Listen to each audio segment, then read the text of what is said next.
Buku kumpulan cerpen Nyonya Suartini. Saya bacakan penggalan cerpen berjudul Bukan Sekadar Penulis, karya Luh Arik Saryadi. Selama ini, Paman tidak pernah menyimpan rahasia. Aku sudah sejak kecil bersama Paman. Yang ku tahu, anaknya hanya satu, Mbok Dewi. Mbok Dewi sudah meninggal waktu berusia 8 tahun. Fotonya terpasang di kantor. Tapi kata Paman, Luh Astiti seusia dengan Mbok Dewi. Rupa mereka berdua saat berusia 30 tahun tidak mungkin sama. Kecuali tebakanku benar, bahwa Luh Astiti anak kandung Paman. Barangkali dari istri-istrinya yang tidak sah. Atau bisa saja Luh Astiti itu wanita simpanan Paman yang tidak ku ketahui. Oh, sudahlah. Jangan terlalu banyak bertanya. Lakukan pekerjaanmu dengan baik. Atau aku tidak bisa lagi memakaimu. Paman, kerjakan. Tolonglah, jangan bertanya. Di sini tidak aman. Lalu apa yang bisa kulakukan agar saya bisa menemukan dia, Paman? Cari dia. Iya, saya mengerti, Paman. Tapi bagaimana caranya mencari?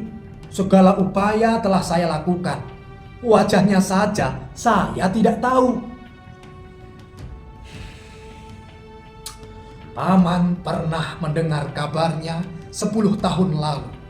Ia menjadi anggota sebuah perkumpulan.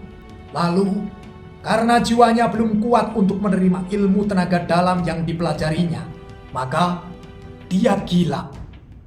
Tetapi 5 tahun kemudian, aku mendengar namanya. Katanya, dia menjadi dukun. Apa? Dukun? Tanyaku kaget. Ya, masalah Paman tentu bukan dukun penyelesaiannya. Lalu, buat apa masih mencarinya? Menurut Paman, Luh Astiti bukanlah dukun sembarangan. Konon, dengan kekuatan pikirannya, dia mampu membaca sampai 10 tahun masa lampau atau 10 tahun mendatang. Sebagai seorang dukun, ia tidak menerima pasien. Hanya beberapa orang saja ditolong dan sembuh. Itulah sebabnya banyak warga di sekitar rumahnya enggan berobat ke sana. Apalagi masih banyak juga yang menyaksikan kalau anak semuda dia sudah bisa menembus cakrawala alam semesta. Asal muasal keterkenalannya adalah waktu Luh Astiti kuliah di perguruan tinggi swasta. Sebagai mahasiswa hukum, dia adalah perempuan termuda yang berani tampil berbicara berdasarkan realitas. Bisa dibilang dia ahli hukum. Di ruang kuliah, dia selalu berdebat dengan mahasiswa yang sudah agak tua dan biasanya hanya mencari gelar saja untuk kenaikan gaji. Dia juga pandai bicara di forum-forum terbuka. Pendapatnya selalu menjadi pertimbangan bagi pengambil keputusan. Sejarah dipelajari dengan baik. Tidak ada nama-nama yang dilupakan. Karena itulah, setelah menyelesaikan sarjana hukum, dia langsung bekerja di notaris. Sembari bekerja di notaris, ia tetap menulis, mengkritisi setiap kebijakan pemerintah. Tulisan-tulisannya di media massa nasional seperti menebak-nebak, atau lebih tepatnya seperti seorang peramal, atau mungkin bisa dikatakan dukun. Tebakannya tentang pemimpin daerah sudah disampaikannya sebelum ada calon yang mendaftarkan diri. Dia itu mampu menebak presiden yang akan memimpin bangsa. Dia menuliskan nama-nama yang akan terjerat hukum karena korupsi. Dia itu perempuan luar biasa. Paman terus memuji Luh Astiti. Aku berusaha kagum, tetapi belum ada dasar untuk mengagumi perempuan itu. Kecuali cerita yang masih aku ragukan. Semua cerita Paman tentang Luh Astiti seperti fiksi. Cerita Paman terpenggal-penggal dan membuat aku curiga bahwa Paman hanyalah pembohong. Yang semakin kuat dalam pikiranku justru bukan Luh Astiti, melainkan sifat Paman. Aku ragu dengan sifat Paman yang sebenarnya. Aku curiga, jangan-jangan Paman memang bersalah. Aku berpikir Paman bisa dibayar untuk menerbitkan tulisan-tulisan para pejabat, sebagaimana dia bisa membayarku untuk mencari orang yang sama sekali tidak kukenal. Aku benar-benar takut mengikuti perintah Paman. Perusahaan memang bisa berjalan tanpa Paman. Tetapi kalau sidang telah memutuskan bahwa Paman bersalah karena telah meluluskan tulisan-tulisan yang mengejek pemerintahan tertentu, bagaimana? Aku benar-benar takut.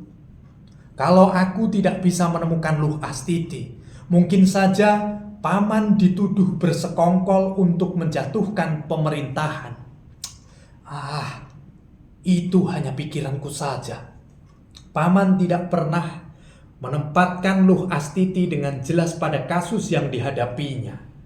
Paman hanya memujinya, dan sebaliknya, aku hanya mendapat ancaman akan dipecat dari penerbitan Paman kalau tidak bisa menemukan Luh Astiti. Luh Astiti mengetahui kasus ini. Dia memiliki video dan foto-foto yang bagus untuk dimuat di buku untuk aktivis HAM. Tulisan yang terakhir dikirimnya sangat bagus. Sebagai penulis muda, dia harus diselamatkan. Tulisannya harus dibukukan.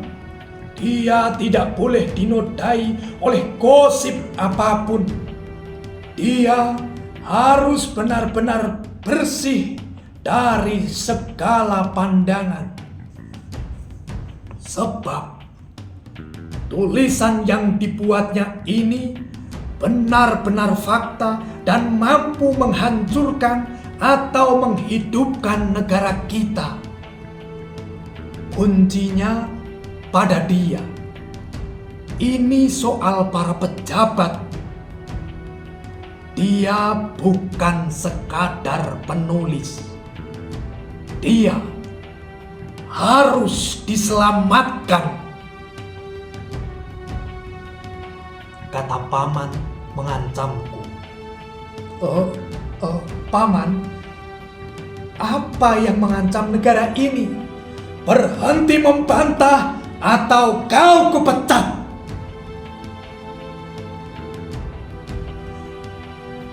Aku tidak bisa mendebat lagi.